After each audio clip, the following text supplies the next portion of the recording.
guess, these value systems from where they're from, or just if they're from, like, say, Detroit, growing up, because I grew up in Detroit too, I'm down Detroit.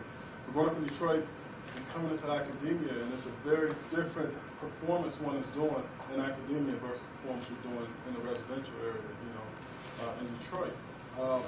I think this sort of post-civil rights generation, there's just a different relationship with education that many African Americans and African American males in particular, specifically, have with literacy and with education.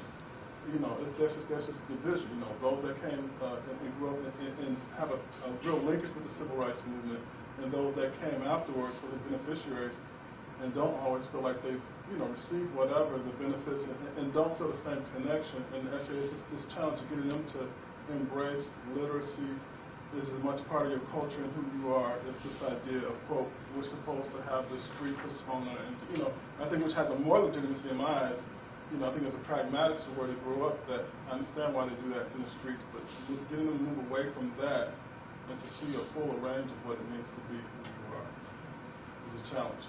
And what I discovered in the data is that that's part of the adaptation, or the adaptations that students made. They came in one way, and then said, okay, I'm not going to make it doing what I'm thinking the way I'm thinking. I have to make adjustments to the environment and what my professors expect from me. And I have to present myself to a certain extent in a different way than my peers, so that I earn their respect in some way.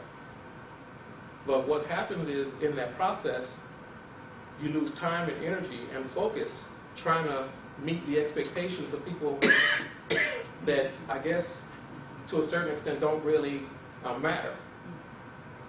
But they have an impact on you because of the way they treat you. Faculty, for instance. Peers in study groups, things of that nature. So all of those things, you're trying to figure out, is it because I'm black, or is it because of something else? You see what I mean? But all that takes psychic time and energy away from moving forward aggressively in academics.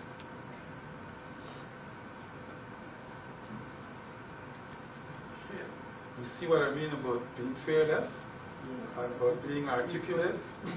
I think we've made some good connections here. I think, Derek, you need to talk to Henry. This young lady over here needs to talk to this guy here.